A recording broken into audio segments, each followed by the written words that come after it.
Hello दोस्तों, मैं फिर से हाजिर हूँ आपके सामने आरती, आपका क्लासमेट गुरु में हाई स्वागत करती हूँ। आई होप आपने 2-3-4 घंटे जो भी बीच में था बर्बाद नहीं किए होंगे, पढ़ाई की होगी, क्योंकि पढ़ाई ही एट लास्ट आपके काम आने वाली है। तो अब हम एक और इम्पॉर्टेंट डिस्कशन करने वाले हैं किसी टॉपिक को लेकर के, वो हमारा है टैक्स को लेकर के। अभी बजट प्रस्तुत हुआ है तो उसमें जो है चर्चा में था। अब ऐसा होता है जब बजट पेश किया जाता है तो बजट पेश हो जाने के बाद उसमें क्या क्या बातें की गई हैं, कहाँ कहाँ पे, तो उसमें हम उठा करके कुछ टॉपिक्स को डिस्कस करते हैं कि भाई हमारे एग्जाम में ये टॉपिक जो है बहुत इंपॉर्टेंट हो जाते हैं। कुछ फैक्चुअल डाटा आपको ऑलरेडी बता दिया था कि हमारी जो वित्त मंत्री हैं निर्मला सीतारमण जी हैं, वो 7वीं बार उन्होंने बजट प्रस्तुत किया है और अभी तक इतिहास उन्होंने इतिहास बनाया है, क्योंकि पहली महिला ऐसी वित्त मंत्री हैं जिन्होंने अभी तक 7 बार वहाँ पे बजट प्रस्तुत किया है। ठीक है, और कुछ लोग तो मजाक तो बनाते ही रहते हैं, क्योंकि हर बार बजट प्रस्तुत करते हैं कुछ ना कुछ ऐसा हो जाता है, बेचारे लोगों की जो बिजनेसमैन वगैरह उनके बैंड बज जाती है। ठीक है, तो यहाँ पे हम जो डिस्कस करने वाले हैं वो हमारा बहुत इंपॉर्टेंट टॉपिक है, वो हमारा है कैपिटल गेन टैक्स के बारे में। तो उसको समझाऊंगी अच्छे से कि क्या है कैसे है। चलिए देख लेते हैं, क्योंकि एग्जाम में आपके लिए यही पूछता। देखो यहाँ पे जो है आर्टिकल क्या छपा था, no further changes to capital gain tax in the medium term. तो बीच में कहीं पर भी अब जो है कोई भी चेंज नहीं होने वाला है रेट में। इसके जो हमारा जो है कैपिटल गेन टैक्स हमारा है, इसमें बीच में अब जाकर के बीच में कोई टैक्स में चेंजेस नहीं आएंगे, जितना अभी इन्होंने बता दिया है। अब इतना ही चलने वाला है जब तक अगली बार, जब तक कोई नोटिफिकेशन जो है हमारे वित्त मंत्रालय की तरफ से या हमारे वित्त मंत्री की तरफ से बताया नहीं जाता है। ठीक है, अब यहाँ पे हम बात करें कैपिटल गेन टैक्स क्या होता है। पहले समझ लो कैपिटल होता क्या है। पूंजी होती है, आपके पास कोई ऐसी पूंजी है जो आपने कैसे भी करके कमाई है, जमीन जायदाद शेयर वगैरह कुछ भी आपके पास है, शेयर है स्टॉक मार्केट में कहीं इन्वेस्ट कर रखा है, तो जब आप उसको बेचते हो तो आपकी कैपिटल है, आपकी पूंजी है वो। लायबिलिटी मतलब होता है कि किसी से आपने कुछ ऐसा खरीद के रखा हुआ है या फिर कुछ ऐसा लोन वगैरह ले रखा है जिसका आप इंटरेस्ट भरते हो, आपके ऊपर बोझ है। लेकिन जब आपके पास कोई कैपिटल होती है तो आपकी पूंजी होती है। जब आप पूंजी को बेचते हो तो आपको जो उसमें लाभ होता है उस पर जो टैक्स लगता है उसको हम बोलते हैं कैपिटल गेन टैक्स। ठीक है, तो यहाँ पर उसी के बारे में बात करेंगे। तो 2 तरीके के होते हैं, एक short term capital gain tax होता है, एक लॉन्ग टर्म कैपिटल गेन्स होता है। ठीक है, शॉर्ट टर्म होता है कि आपने कोई भी प्रतिभूति, अपना कोई भी कहीं पर भी शेयर लगाए स्टॉक एक्सचेंज मार्केट में, कहीं पर भी कोई भी आपकी ऐसी पूंजी है वो आपने 1 साल से पहले अगर बेच दी तो उसको हम बोलते हैं short term capital gain tax, उस पे जो टैक्स लगेगा। लॉन्ग टर्म में होता है कि आपने 1 साल से ज़्यादा समय के लिए कोई चीज़ रखी हुई थी, उसको आपने बेचा। सरकार क्या करती है, हमेशा long term capital gain tax में टैक्स की दर कम रखती है, जो छोटा हमारा होता है short term capital gain tax उसमें कर की दर ज़्यादा रखती है। ऐसा क्यों करती है?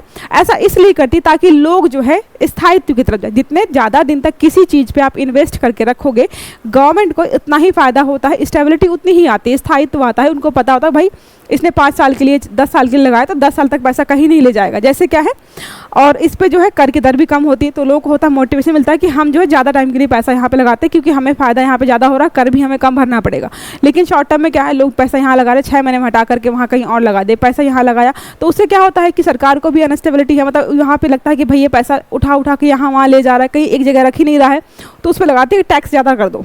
जब टैक्स ज़्यादा लगेगा, बार बार भरना पड़ेगा, तो खुद ही समझ में आ जाएगा और शिफ्ट कर जाएगा दूसरी तरफ। ठीक है, देखो यहाँ पे लिखा है यहाँ पे। और अगर बात करें हम तो आयकर अधिनियम 1961 की प्रस्तावित समीक्षा, पेन को पहले थोड़ा सा पतला कर लेते हैं, ज़्यादा ही मोटा चल रहा है, कलर को चेंज करते हैं। ठीक है, कानून को सरल बनाकर लोगों के लिए एक कर अनुपालन बोझ को कम करेगी, उनके कर व्यय को कम करने के लिए थोड़ी सी टैक्स रेट में यहाँ पे कमी की गई है। आप बताओ कौन से रेट में कमी की गई होगी और कौन से रेट को बढ़ाया गया होगा। जाहिर सी बात है, गवर्नमेंट ने जो है long term capital gain tax को और कम कर दिया है और short term capital gain tax को और बढ़ा दिया है कि और ज़्यादा स्थायित्व आएगा। देखो, ठीक है, देखो लिखा 1 वर्ष या उससे कम समय के लिए रखी गई संपत्ति की बिक्री से होने वाली आय पर लगने वाला कर जो हमारा होता है वो हमारा शॉर्ट टर्म कैपिटल गेन होता है।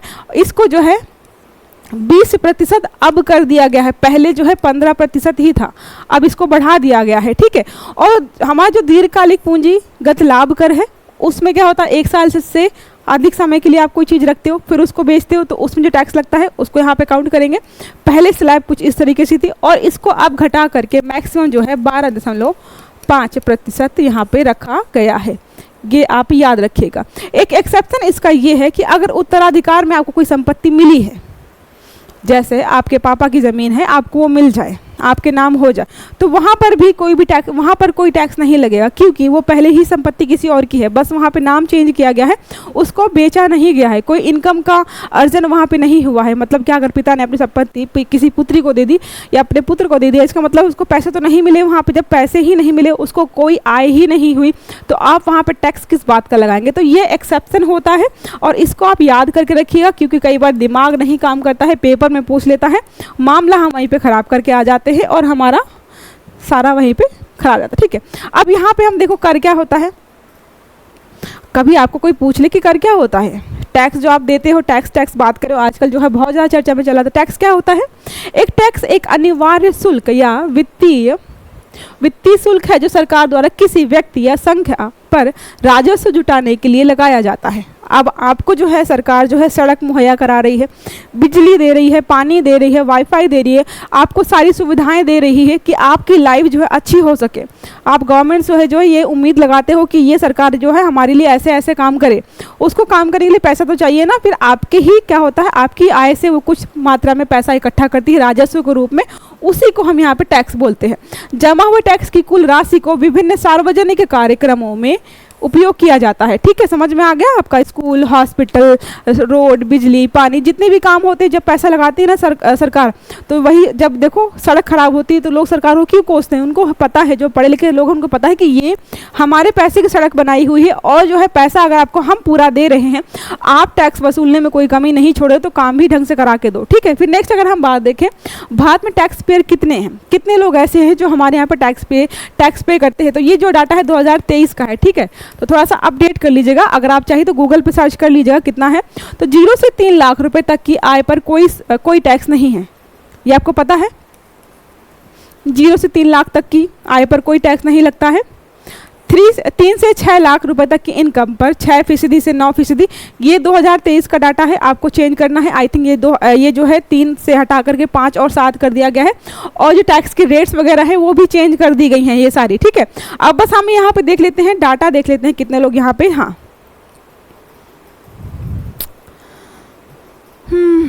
15 लाख से ऊपर की आय पर 30% की दर से टैक्स वसूलाता है। ये हमारा 2023 का है। देखो 2023 का भी देखना जरूरी है, हो सकता है कि कहीं पर आपको क्वेश्चन ये पूछ ले कि 2023 में कितना था, 2024 में इतना कर देंगे। तो ये टैक्स स्लैब्स हमारी है जिसमें सब कुछ दिया हुआ है। एक बार आप 2024 का भी एक बार देख लीजिएगा। ठीक है, ये है जो है 2023 का है। अगर बात करें टैक्स के जनक कौन है, जिस टैक्स को हम वसूल रहे हैं, लगा रहे हैं, तो उसको किसने स्टार्ट किया था, किसके दिमाग में ये आया था कि सरकार को जो है लोगों से टैक्स लेना चाहिए। तो नाम यहाँ पे है जेम्स विल्सन जी है, जिन्होंने टैक्स को सबसे पहली बार हमारे सामने रखा था। स्कॉटलैंड के कारोबारी हैं, अर्थशास्त्री और राजनीतिज्ञ थे। उन्होंने द इकोनॉमिस्ट जैसी मशहूर पत्रिका लिखी, आपने पढ़ा होगा इकोनॉमी में इसके बारे में। चार्टर्ड बैंक की स्थापना की थी। भारत में उन्हें बजट और इनकम टैक्स सिस्टम का जनक कहा जाता है। तो जो हम यहाँ पे बजट प्रस्तुत करते हैं और इनकम टैक्स है, आप क्या बताइए, क्या बजट के बारे में हमारे संविधान में यहाँ पे कुछ लिखा है? नहीं, बजट का जिक्र कहीं पर भी, बजट शब्द का जिक्र हमारे संविधान में कहीं पर भी नहीं किया गया है। ठीक है, याद रखिएगा। अगर बात करें जीएसटी, अब हम टैक्स की बात करें तो हमारे यहाँ पे जो सबसे बड़ा टैक्स है वो हमारा है गुड्स एंड सर्विसेज टैक्स। तो क्या है, जीएसटी है, उसका फुल फॉर्म है, आपको पता है इनडायरेक्ट टैक्स हमारा है। तो इसके बाद देख लेते हैं थोड़ी चीज़ें, बाकी तो आपको पता है। वो जीएसटी पढ़ाने बैठोगे तो बहुत टाइम लगेगा। तो जीएसटी को लागू करने वाला पहला देश कौन सा था या कौन सा है? तो क्या है, उत्तर यहाँ पे वस्तु एवं सेवा कर को लागू करने वाला पहला देश फ्रांस था। ये वनडे एग्जाम्स में या फिर आपका स्टेटमेंट फॉर्म में पूछ सकता है। तो फ्रांस ने पहला देश ऐसा है जिसने जीएसटी लागू किया था। 1954 में जीएसटी लागू किया था। फ्रांस ने अप्रत्यक्ष कर प्रणाली में जटिलताओं का कम करने के लिए जीएसटी लागू किया था। जैसे क्या है, हमारे आपको पता है अप्रत्यक्ष मतलब होता है इनडायरेक्ट टैक्स। इनडायरेक्ट का मतलब होता है टैक्स किसी और पर लगेगा और उसको जो है भरेगा कोई और। ये समझ में आता है? डायरेक्ट टैक्स मतलब क्या होता है, जिस पे लग रहा है वही भर रहा है। डायरेक्ट ये होता है, जैसे आप कोचिंग ज्वाइन करते हो तो टैक्स जो है कोचिंग वालों पे लगता है, लेकिन वो आप पे लगा करके फीस में आपका टैक्स ले लेती हैं, फिर वहाँ पे जमा करती है। तो मतलब क्या है, ये इनडायरेक्ट हो गया। पैसा जो है, टैक्स जो है कोचिंग पर लगा था, लेकिन आपसे वसूल करके उसने क्या है वहाँ पे जमा कर दिया। आप तो डायरेक्ट जो है जीएसटी टैक्स भरने गए नहीं गवर्नमेंट के पास, तो ये हमारा है इनडायरेक्ट टैक्स। ठीक है, चलते नेक्स्ट पेज पर। अब यहाँ पे है, आपसे पूछ ले कभी कि कौन कौन से ऐसे देश जहाँ पर जीएसटी नहीं है।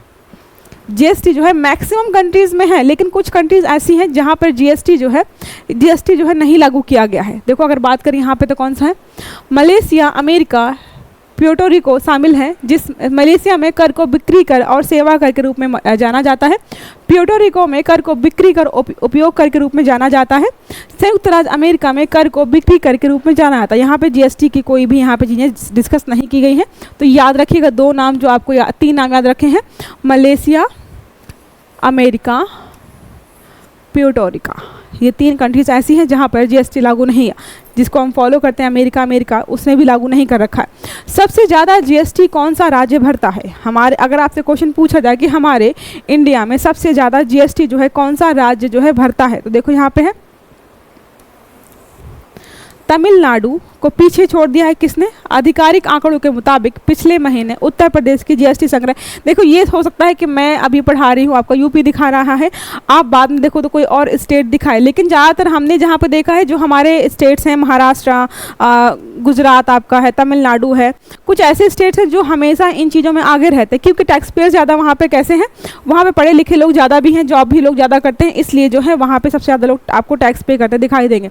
यूपी बिहार में आपको मजदूर ज़्यादा मिलेंगे, वहाँ पे आपको जॉब सीकर्स नहीं मिलेंगे, जॉब करने वाले लोग वहाँ पे कम देखने को मिलेंगे, और बिजनेसमैन भी आपको कम देखने को मिलेंगे। और टैक्स कौन पे करता है? जॉब वाले या फिर बिजनेसमैन। तो जहाँ पर जॉब वाले लोग ज़्यादा है, बिजनेसमैन ज़्यादा है, वहाँ से ही टैक्स जो कलेक्शन है ज़्यादा होता है। ठीक है, तो ये हमारा हो गया टैक्स के बारे में, जीएसटी के बारे में, कैपिटल गेन टैक्स के बारे में। अब हम देख लेते हैं हमारा प्रश्न क्या पूछ रहा है। प्रश्न हमारा पूछ रहा है कैपिटल गेन टैक्स से संबंधित कथनों पर विचार कीजिए। पहला स्टेटमेंट हमारा है सरकार ने कैपिटल गेन टैक्स की छूट की लिमिट बढ़ा दी है। क्या बढ़ा दी है? आप बढ़ाओ, क्या बढ़ा दी है या घटा दी है? तो देखो यहाँ पे जो है एक चीज़ और ऐड होनी चाहिए कि दीर्घकालिक, भाई किसकी बात हो रही है? दीर्घकालिक के बारे में बात हो रही है या शॉर्ट टर्म या लॉन्ग टर्म, किसके बारे में बात हो रही है? तो अगर आप मान के चलो तो क्या मान लेना इसको गलत कि बढ़ाई नहीं गई है, घटाई गई है, क्योंकि लॉन्ग टर्म कैपिटल गेन के जो सीमा है उसको घटा दिया गया है। दीर्घकालिक पूंजीगत लाभ की दर को पहले 20% थी, इसे अब 12.50 कर दिया गया है। तो ये हमारा हो जाता है सही। तो हमारा कौन सा स्टेटमेंट सही होगा? सिर्फ और सिर्फ दूसरा। ठीक है, क्योंकि इसको पहला वाला वैसे ही गलत हो जाता है। चलो नेक्स्ट चलते हैं। ठीक है दोस्तों, तो इस टॉपिक को हम यहाँ पे खत्म करते हैं। अब हम मिलेंगे हमारी नेक्स्ट क्लास में, तब तक अच्छे से ख्याल रखिएगा। आई होप आपको क्लास अच्छी लगी होगी। अगर क्लास अच्छी लगी है तो जो हमारा वीडियो है उसको लाइक करिएगा, चैनल को सब्सक्राइब करिएगा, और आने वाले सारे वीडियो आपको टाइम से मिले इसके लिए बेल आइकन जरूर दबाइएगा। अच्छे से पढ़िएगा। Have a good day. Thank you.